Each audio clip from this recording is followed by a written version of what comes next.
Good morning all of you.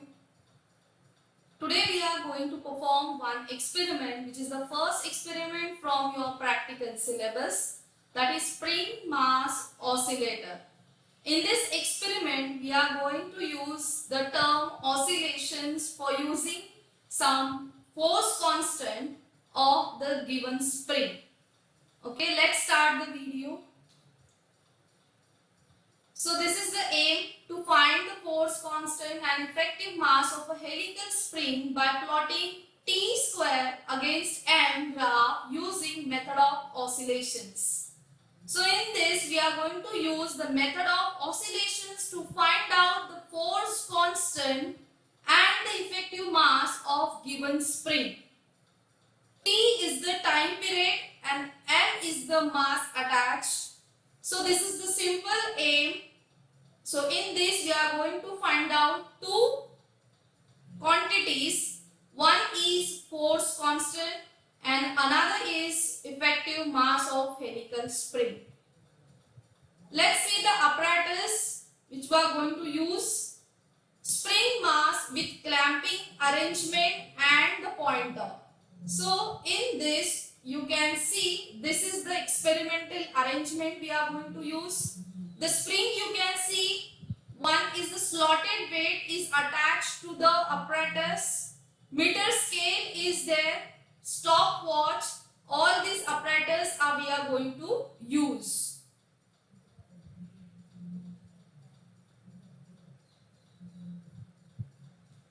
So what are the formula? There are three formulas to find out the physical quantities which are our objective. So first is F is equals to minus kx. As we know, it is the formula from simple harmonic motion we have evaluated.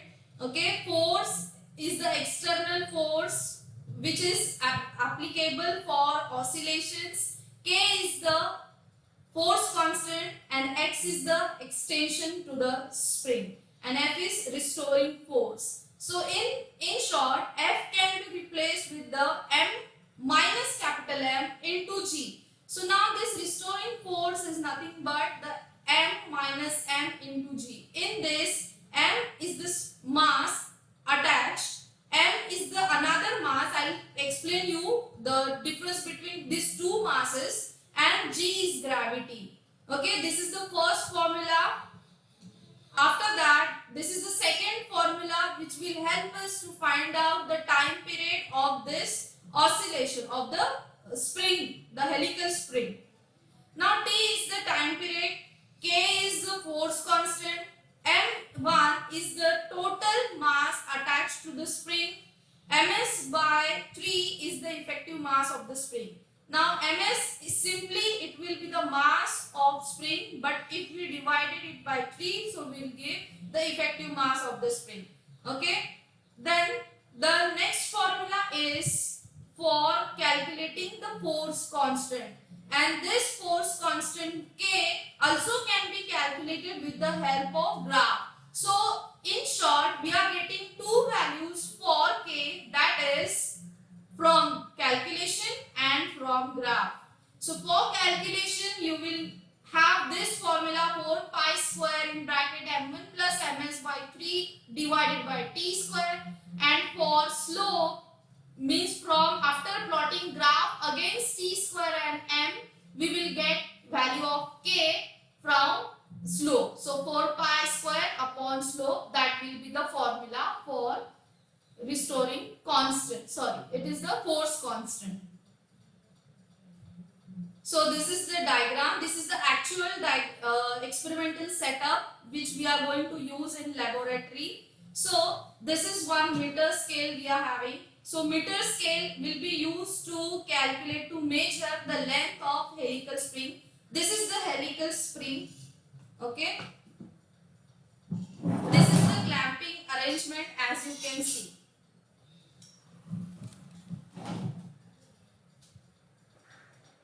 So this is the experimental setup. This is the helical spring. Okay. And this one is the pointer.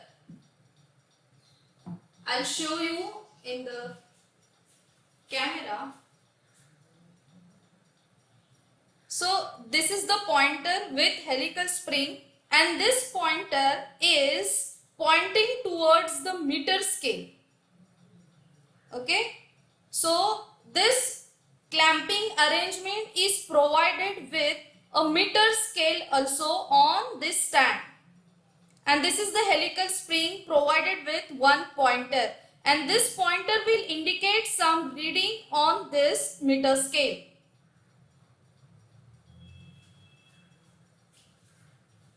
After that, we'll need this slotted weight. Okay, this slotted weight is having different kinds of discs. This one disc is of 50 gram. Okay, this is the hanger with one disc. This is the attached. This whole system is attached, and this total is of 50 gram. Okay, this hanger including this handle is 50 gram. Okay. Suppose we need to add one disc. Now it becomes the slotted weight of 100 gram. Similarly, if we need 150 gram, we'll add this disc into the slotted weight hanger in this way. Now this becomes the weight of 150 gram. For 200 gram, we'll add this disc because each disc is of 50 gram. Okay. So initially we are having the handle with one disc which is totally 50. Then we have added again 50 and again 50. In this way we have added this 150 to become 200 gram.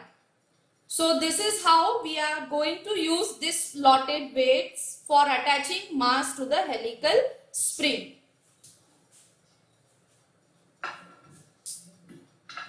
And this is the stopwatch for calculating the time period. And this is the meter scale to measure the length of this helical spring. Now, as you can see, this helical spring is attached to the rigid support. This whole arrangement can be called as the clamping arrangement of helical spring with a pointer. So this is the pointer. Okay, this is the pointer. This pointer indicating some position on this meter scale. Moving towards the procedure. So before going towards procedure, we need to observe some things which can be called as raw material which will be required for the calculation purpose. So before starting the real experiment, we will observe some things. That is, first one is the least count of scale. So this least count, this scale and this scale, this both scale will have a least count of 0.1 centimeter because these are the normal scale, 0.1 centimeter. Now mass of scale pan. So we are not using scale pan over here. We'll just simply attach their weight to this hook. So mass of scale pan here will be 0 gram. Now the position of pointer when the spring is stretched to about 3 times the upstretched length. Now this is the unstretched length. Okay, this is unstretched. That means no stretching is here in this helical spring. After stretching it by 3 times, okay, this is the stretching. So firstly you must know what is the original length of the spring. Now this, from this point to this point, this is the actual length of this helical spring. So firstly you need to measure the helical spring original length with the help of this meter scale. So from this point, so now this is 19.5. Okay, so this is 19.5, the original length of the spring. Now suppose I stretch this helical spring 19.5 multiplied by 3, that means 3 times. So the length to stretch, for stretching purpose we need to weight into this. Okay. So this is the stretching. Now just imagine this helical spring is now stretched by 3 times of the original length with the help of this mass attached. Okay. So the position of this pointer. Now this pointer is now, it is on 26 centimeter. Okay, this is now in 26 centimeter. Before stretching means when it is of original length, the position of pointer is 9 centimeter. Okay, so position is 9 centimeter. After stretching by 3 times, the position of this is now 26 centimeter. So this is the position. This is not the length. This is position of this pointer. So you need to measure the position of the pointer when the spring is stretched to about 3 times the unstretched length, that is S0. Now this new position is called as S0. Okay. For this length, for this position, how much weight we have attached, that will be capital M. Means to gain the length of S0 or the position of S0, we have attached some weight over here. So we need to measure this much weight. So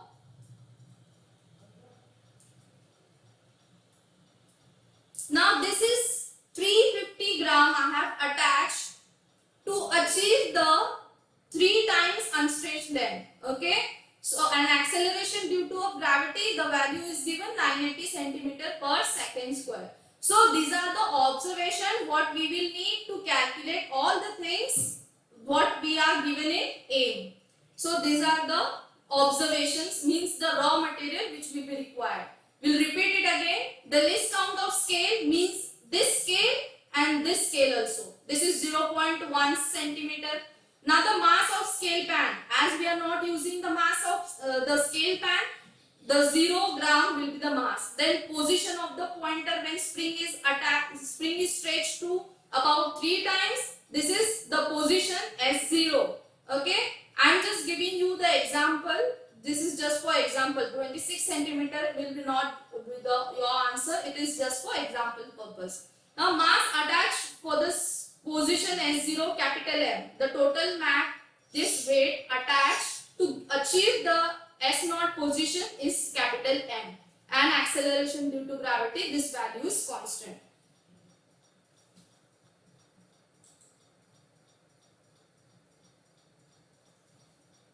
Now let's move towards observation table 1.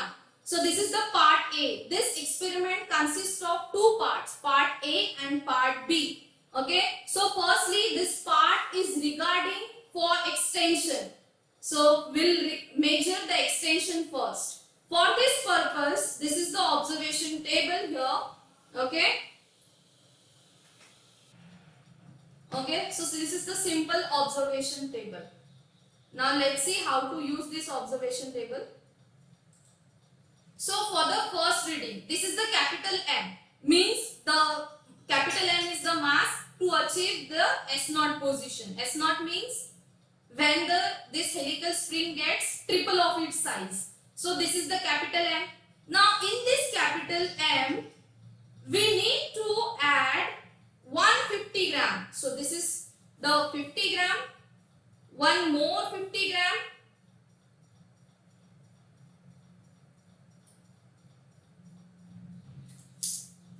And one more 50 gram. So in short, now this is 150 gram we have. This slotted weight. Now this slotted weight will attach with the capital M. Now this spring is having slotted weight capital M along with the 150 gram. Okay. So this is just a simple slotted weight what we have attached. Now after adding 150 gram, this S0 position, this is stretched. Okay. This is stretched one. After attaching 150, it gets stretched more. The stretching is more. Now this pointer will show you the reading more than S naught. Okay. So now this table AM plus 150. Okay. Firstly, we have added 350 gram plus 150, so it will be 500 gram. Now F can be calculated as this total 500 minus capital M was originally 350 into G. So in short, 350 means it is 500 minus 350 bracket multiplied by 980. So this will be the capital F. Now you need to count the position, the new position of the pointer. Obviously it will increase to, now the position of pointer is 35. Okay. So simply you can find out the extension. So what will be the extension? S naught minus S0. So 35 minus 26. After that, for the second reading, M will be there. You need to remove 50 gram. Okay, 50 gram we have removed. That means M plus 100. Now it is easy to calculate small m. This whole column is of small m. This small m minus capital M. Capital M is originally 350. Now it is 350 plus 100 means 450. And 450 minus 350 into G, that will be the F. Then position of the pointer, obviously it will slightly go up. Now the position of pointer is somewhat 31.5. So this is the position. Now the extension will be x minus s naught. So in this way you need to add 150, then remove 50, and then again remove 50, and again in the fourth reading capital M means the original weight will be present over here. No addition of weight will be there. Now for the fifth reading M minus 50 means 350 में से भी आपको 50 remove करना है. Then for second reading M minus 100, then M minus 150. So this is simply this column, and F you can calculate with the help of this column. Then position of the pointer, that will be the, every time you will get the new position with this new attached mass, and simply you can find out the extension. Now in this you can see for the fourth reading, when capital M is the original mass will be there, therefore this M minus M will be 0, that will be F equal to 0. Then position of the pointer S naught will be S naught, that is 26 for example, and that therefore 26 minus 26 will be 0. So for the fourth reading you will get this kind of readings. Okay. After that, so this is the first table we have got after this taking reading. So let's have a look again. Okay. So suppose this is the unstretched pointer. Okay, this is the unstretched spring. We need to calculate, we need to measure the original length of this helical spring from this point to this point. So this is the original length. For example, this is 10 centimeter length.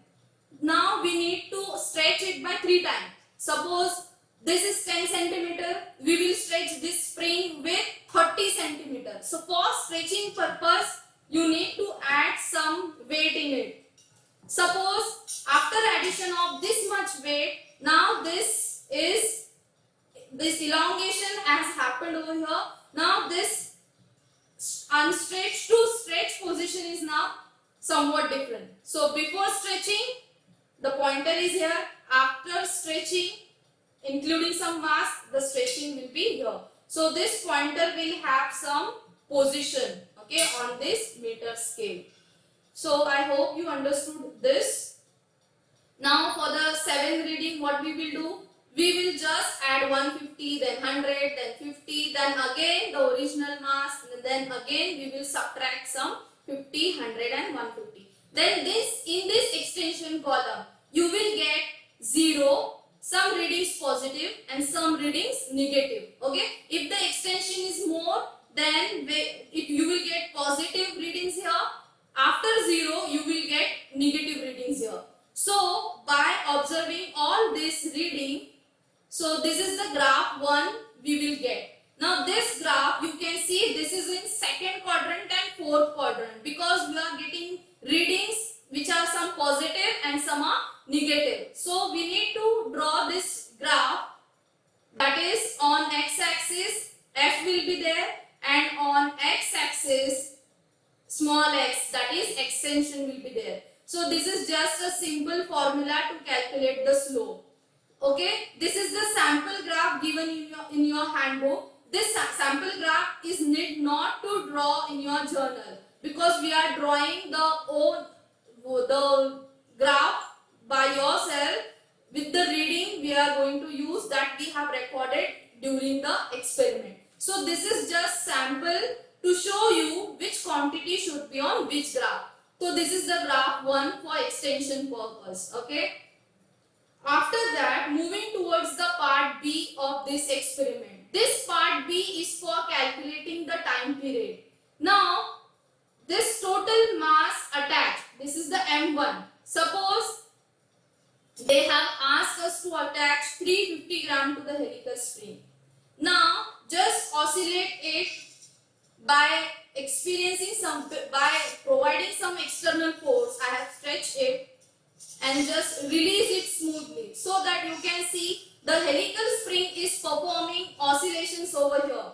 When you start the oscillation, simultaneously you will put on your stopwatch to record the time period for 10 oscillations. So this is the column for attached mass. Now I have attached 350 gram over here, and I will record the time for 10 oscillations. So I'll write this in T1 table, T1 column. After that, for the same number of oscillation, for the same number of attached mass, I will record T2. So okay, this is T1 and T2 will be the same for same mass, for same number of oscillation. For just precision, we are taking the same reading twice. So this is T1, this is T2, and mean T, it will be in second. So this T1 plus T2 divided by 2, it will be in mean T. After getting all this column, we will calculate the period. Now time period is, so this is the time period for 10 oscillations, and time period means the time required to complete one oscillation. So simply this mean T divided by 10, it will be the time period for this spring. Now after getting this capital T, just square it and write over here. So in this column. So this is very simple table over here. So this is the oscillation for 350 grams. Simultaneously we will put on the stopwatch, and 1, 2, 3, 4, 5, 6, 7, 8, 9, 10 and stop. Record the time and write over here. Okay. For the same, again give it some external force. Ensure one thing, that the oscillation should be in straight line. This should not be like this. Random oscillations are not allowed here. So linear oscillations are important. Okay, these oscillations are countable only. So this is the oscillation for same mass. I am recording 2 times, and after taking 2 readings, we'll measure the mean T, and using this T we can find out the time period for 10 oscillations, and then we can calculate T square. So this 350, after that remove one disc from this slotted weight. After this you will get 350, remove one. Okay, so now it is 300. Then for the third reading, remove again 50, then you will get 250 gram. Okay, as the mass is decreasing to 100 grams. So these are the 6 readings we will take over here. So this is simple part B observation table for the time period purpose. Now from this table 2 we'll plot this graph 2. This is one simple graph. You can see this graph is going from first quadrant to second quadrant, and the x-intercept will get over here. This x-intercept can be called as the mass of the spring, and effective mass of the spring, that is ms, is equal to 3 into x-intercept. Okay, on this x we are recording m1, and on y-axis we are taking t square. So this is very simple calculation over here. It is given on graph 2. Okay, this is also a sample graph to show you how to draw how it will be the nature of this graph. So this is simple graph for time period of the helical spring. One more thing, x-intercept is the important thing here, because x-intercept is nothing but the mass of spring, and for calculating effective mass of the spring, just multiply it by 3 times. Okay, these are some calculations here. Force constant K, that is from graph 2. Okay, from graph 2, this is the slope. P and Q, we have made one triangle on this. Okay, so K can be calculated from graph 2, that is 4 pi square upon slope. And these are the log and anti-log calculations you have to do. Calculator is not allowed. Then in this way you will write down the result. We have measure all this result in CJ system. Okay, so gram, dynes per centimeter, these are all the units over here. So this is the result. What we have calculated, the force constant by graph and force constant by calculation. Okay, one mistake is here. Force constant K by calculation and by graph. These two things will be there. Then mass of given spring, that is the effective, the x-intercept, and after that effective spring is like this. Okay, effective mass of the spring is ms upon 3. So this is result. So this is how we have performed this experiment. This is the first experiment, spring mass oscillator. This is depend on your first chapter. Okay, so oscillations we have studied with the help of this practical. Now force constant and effective mass, these two quantities, these physical quantities we have recorded over here with the help of oscillation process, and we have also calculated the time period for helical spring. So this is how we need to perform this experiment. So we'll meet in the next experiment session. Till then, goodbye and take care.